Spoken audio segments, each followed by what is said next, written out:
et bienvenue sur la chaîne. Si tu es ici, c'est que tu as de l'ambition et que tu veux passer au niveau supérieur dans ton business et dans ta vie. Ici, on parle stratégie, mindset et motivation pour t'aider à atteindre tes objectifs plus vite et sans perdre de temps.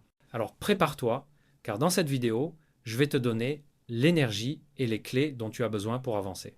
Si tu veux progresser chaque semaine, abonne-toi dès maintenant et active la cloche. La ressource la plus précieuse d'un entrepreneur, c'est pas l'argent, c'est même pas les idées, c'est le temps. Et pourtant, beaucoup d'entrepreneurs le gaspillent, sans même s'en rendre compte. Journée remplie, mais peu de résultats.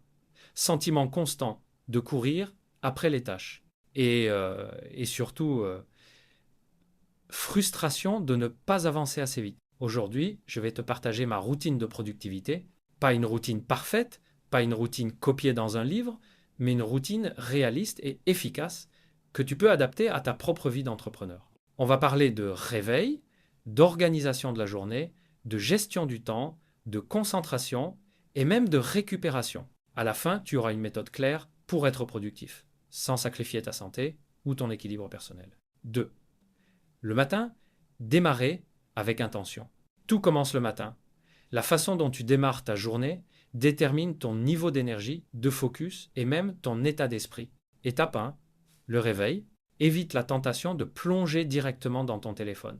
Les mails, les réseaux sociaux, tout ça, ce sont les priorités des autres. Ton objectif, c'est de commencer la journée en te connectant avec tes propres priorités. Étape 2, une routine, bien être. Tu n'as pas besoin de 2 heures, 20 à 30 minutes suffisent. Ça peut être quelques minutes de méditation ou de respiration, un peu de sport ou d'étirement, boire un grand verre d'eau, lire quelques pages inspirantes. Étape 3, fixer tes 3 tâches principales. Chaque matin, note noir sur blanc les 3 MIT, Most Important Tasks, de ta journée. Ce sont les 3 choses qui, si tu les réalises, feront de ta journée un succès. Même si tu ne fais rien d'autre, personnellement, depuis que j'ai ce rituel, je me sens beaucoup plus clair et beaucoup moins dispersé. Avant, je commençais mes journées par mes mails et j'avais l'impression de courir après le temps. Aujourd'hui, c'est moi qui décide où va mon énergie. 3. Organisation de la journée. Une fois que la journée a commencé, il faut l'organiser de manière stratégique. Le time blocking bloque des créneaux horaires pour chaque type d'activité. Nefesh. 11. Création de contenu ou travail stratégique. 11, 12, réponse aux emails. 14, 16, appel client. 16, 17, tâches administratives. En faisant ça, tu ne laisses pas ton agenda être contrôlé par les urgences ou les autres. La règle des 90 minutes. Les 90 premières minutes de ta journée sont sacrées. C'est ton moment de deep work. Pas de réunion, pas de téléphone, pas de distraction. Tu travailles uniquement sur la tâche la plus importante pour ton business. Outils pratiques. Tu peux utiliser Google Calendar pour bloquer ton temps, Notion pour organiser tes projets, ou même un simple carnet. L'outil n'a pas d'importance, c'est la discipline qui compte. Le batching. Regroupe les tâches similaires. Par exemple, réponds à tes mails 2 fois par jour, pas toutes les 5 minutes. Tourne plusieurs vidéos le même jour. Programme tes réseaux sociaux à l'avance. Quand j'ai adopté cette méthode, j'ai réduit mon temps sur les emails de 2 par jour à 30 minutes. Et crois-moi, ça change tout. 4. Gestion du temps, concentration. Être productif, c'est pas travailler plus, c'est travailler mieux. La méthode Pomodoro, travaille par cycle de 25 minutes focus, puis prends 5 minutes de pause. Après 4 cycles, prends une pause plus longue. C'est idéal si tu as tendance à procrastiner ou à perdre ta concentration. Gestion d'énergie. Tout le monde a des moments dans la journée où il est plus productif. Certains sont du matin, d'autres du soir. Identifie tes pics d'énergie et programme tes tâches importantes à ce moment-là. Éliminez les distractions. Mets ton téléphone en mode avion ou laisse-le dans une autre pièce. Désactive les notifications inutiles. Crée un espace de travail clair et épuré.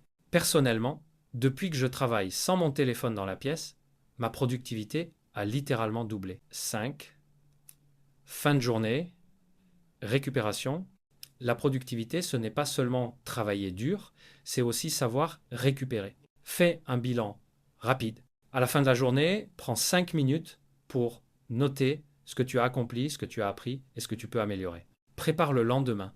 Écris déjà tes 3 MIT pour demain, tu te coucheras plus léger et tu gagneras en clarté dès le matin, déconnexion.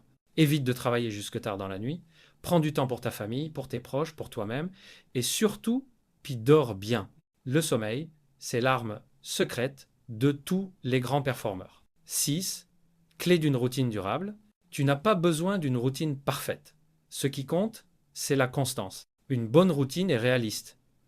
Elle doit s'adapter à toi, pas l'inverse. Sois flexible.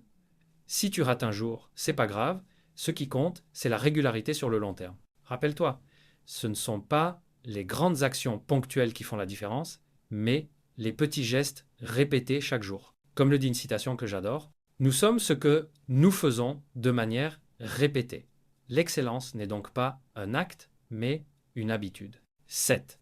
Conclusion, appel à l'action. Voilà, tu as maintenant une routine de productivité complète. Commence tes journées avec intention. Organise ton temps avec stratégie. Travaille dans le focus. Termine en faisant un bilan et en préparant demain. Souviens-toi, ce n'est pas la quantité de travail qui compte, mais la qualité de ton organisation. Si tu veux être un entrepreneur performant, ne cherche pas à en faire plus, cherche à mieux utiliser ton temps. Maintenant, c'est à toi de jouer, mets en place cette routine dès demain, adapte-la à ton style de vie et tu verras la différence. Et dis-moi en commentaire,